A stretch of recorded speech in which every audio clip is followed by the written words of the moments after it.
Hey fam, welcome to this post-run yoga session. We're going to start on our feet today, and all you need today is yourself. You don't really even need a mat. So starting on your feet, taking a moment to close down through the eyes. Just spread the toes a little wider to connect the feet to the earth. To open up through the palms and to turn your palms outwards to face in front of you. Relaxing the shoulders down and just taking a few breaths into the nose and out of the mouth. Into the nose and out of the mouth. Beautiful. Gently blinking the eyes open, grounding down through your left foot. Begin to draw your right heel towards your buttocks. Catch the right ankle, the right foot with the right hand. And coming into this quad stretch. And whether you've just come off your run and it's right away, straight after it, or potentially it's a day or so after, I really want you to focus on controlling the breath in this practice. Just trying to slow everything down, smooth it out, and with every exhale, I ask you just to invite a little more sense of calm into the body. If you've gone for the run, you've created those endorphins, the energy is high, and now we're just trying to wind down. We're trying to do the exact opposite.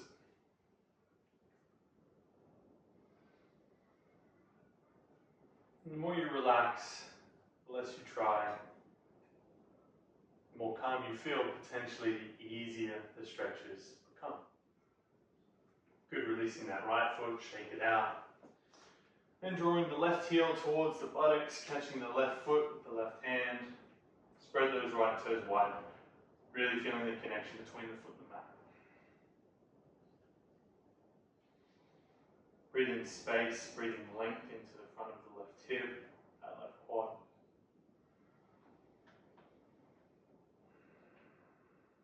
And working towards that sense of calm.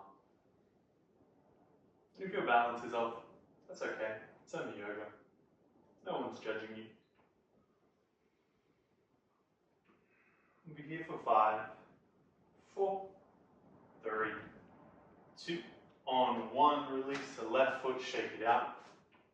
From here, begin to reach that right foot a little further in front of you. Have a generous bend in that left knee. Draw the toes towards your face and then just lean or bend or hinge over that right leg. Try to encourage as much length through the spine. So if you're up on the shin, that's groovy. Doesn't matter. It's all about the sensations. It's all about how the pose feels, not necessarily how it looks. You may like to relax down through your head. You may like to whisper encouraging thoughts to your hamstrings. Please don't be as tight. Please don't be as tight.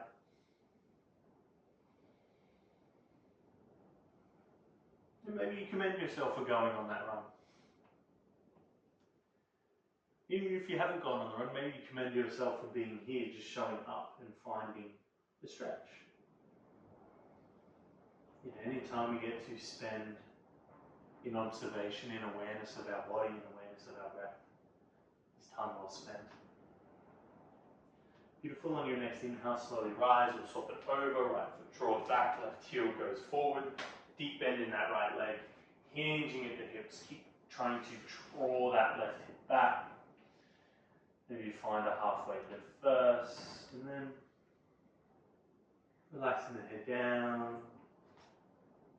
Breathing length, space, and calm into the entire body.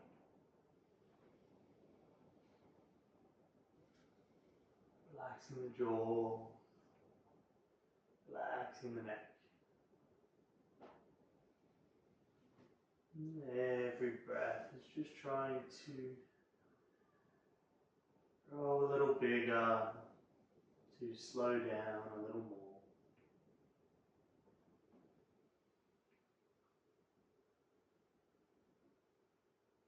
And trying to bring your mind, your awareness to your body into this present moment. We're here for 3, for 2. On 1, begin to stand tall. We're going to come back into a form of downward facing dog. But from here, I want you to bend the left knee and soften the right heel down towards the ground. Should feel a nice big stretch in your calf. Relax the shoulders away from the ears. Really feel the breath in the rib cage and the belly. Follow that movement.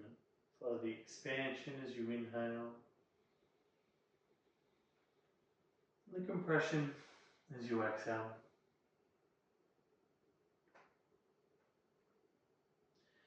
As we lengthen the breath out, particularly as we lengthen our exhalation, we begin to slow the heart rate, we begin to lower blood pressure, we begin to physically cool down the body. The stretches are a beautiful tool to lengthen the body, but the breath is a beautiful tool to calm the body and to calm the mind. Me here for 10, 9, 8, 7, 6, 5, 4, 3, 2. On 1, just gently soften the knees all the way down. Just rolling through the wrists here for a moment. You may not be used to being on your hands as much as someone who practices yoga a lot like myself. I always have to remember I'm teaching other people, not just me. I'm placing the palms down, coming back into that downward facing dog shape, and then bending the right knee, softening that left heel down towards the earth. And if that left heel doesn't touch the mat, it does not matter. Again, you're working for sensation, not for aesthetics. In yoga, if you can build that foundation first of sensation, noticing how the body feels, noticing how the breath reacts to poses, then you can build the aesthetics. And I feel that's applicable to life. Build that foundational groundwork first. And then you can add all the fluffy stuff, all the trimmings.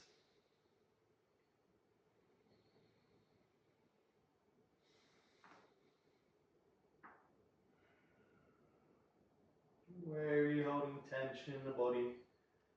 Where you don't need to. We'll be here for 5, 4, 3, 2. On 1, soften the knees down, keeping the left knee where it is, stepping that right foot forward. Place both hands onto that right thigh. Coming into a lunge. Relaxing the shoulders down, a slight tuck of the tailbone underneath.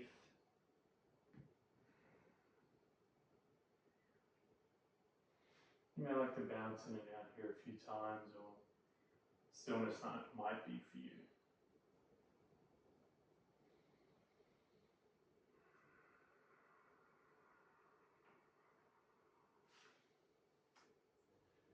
If this is a little bit tender on your knee, you can play with untucking the toes or tucking the toes, maybe leaning back and bringing your weight a little further over the knee or behind the kneecap.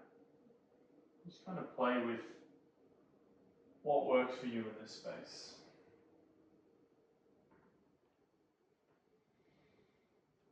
We're here for 5, 4, 3, 2. On 1, swap it over. Place that right knee down, step that left foot forward. Long through the spine, relax through the shoulders, sink in. So a few actions here. Feel as though you're grounding down into that left foot and that left knee. Feel, as I say that, I wobble. Feel super solid and super stable here. And from that grounded position, can you lengthen through the spine, grow taller through the crown of the head, and then work the hips forward. Building from that foundation first, into correct alignment, and then you're feeling comfortable and the breath feels okay, and you can work deeper into stretches. Finding a steady gaze and just keeping the mind here. Keeping the mind present.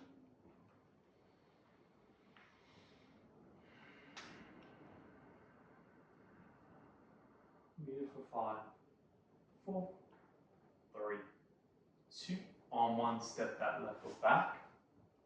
Come down onto the buttocks. Now what we're going to do is come into our 90-90 stretch, so that right leg goes forward, the shin is parallel with the mat, and the left foot goes back, the thigh is parallel with the back of the mat. Yeah, so it's like you have a 90-degree angle or half a square, half a square. Turn your chest or torso over that right thigh, grow tall through the spine first, and just lean forward.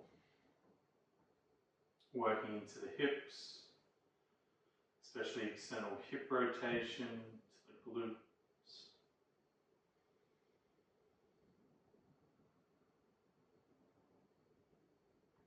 Working into softening the body here. Of course, you can go a little deeper than this, but I always find that I don't need to go too deep in this pose to feel a stretch where I'm comfortable. So I'll work into it, I'll stay upright, or a little more upright first, and then as the time goes by, I'll work my way down. And I know my left hip is tighter than my right hip, so always try and keep the stretch quite similar. So I don't push this right hip as far as it can go to end range, because I'm trying to balance the body out.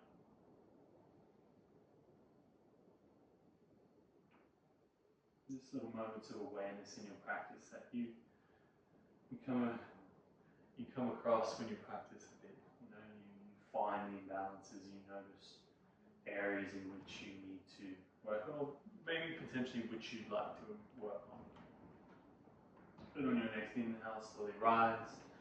We'll swap it over.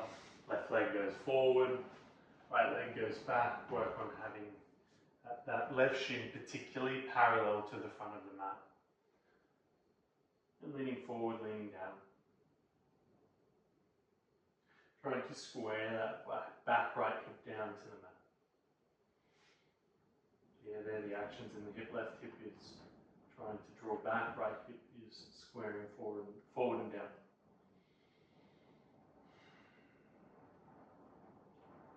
Maybe you potentially notice if your left hip or your right hip is tighter.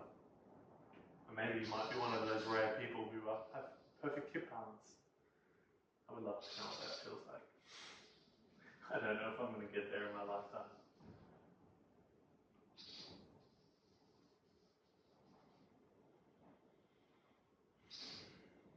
I'm just always searching for length, whether it be length in the body, whether it be length in your breath, or whether it be length between your thoughts.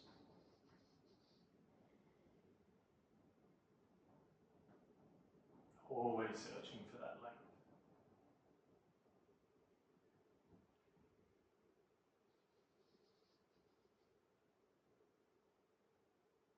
We'll be here for 5, 4, 3, 2.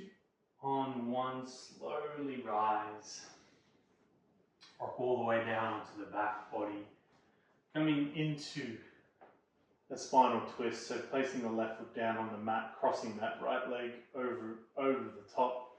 Spread the arms wide, take an inhale. Then as you exhale, both legs fall all the way over to the left side of the room. Your gaze can go to the right side of the room if you were being called.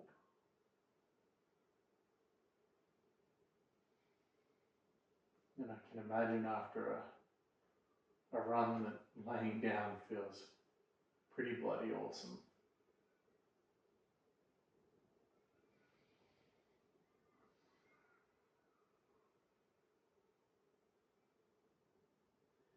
Good, we'll swap it over, both legs roll back to center. Right foot places down, left leg crosses over the top, take an inhale. Then as you exhale, twist, both legs fall towards the right side of the mat.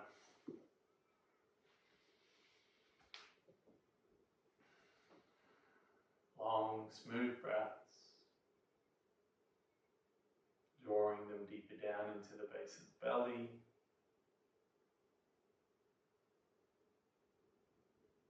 Feeling your body begin to melt into the mat.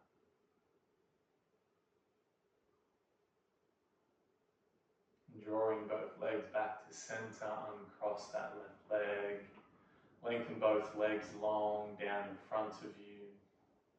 Begin to come into Shavasana, your final resting pose. My friends, take a moment here to thank your body and thank it for all the things that it is capable of doing, how it carries you through this life, how it does a number of things that you don't even think of just to keep you alive. I hope you have a beautiful day, a beautiful week, and a beautiful life. Namaste.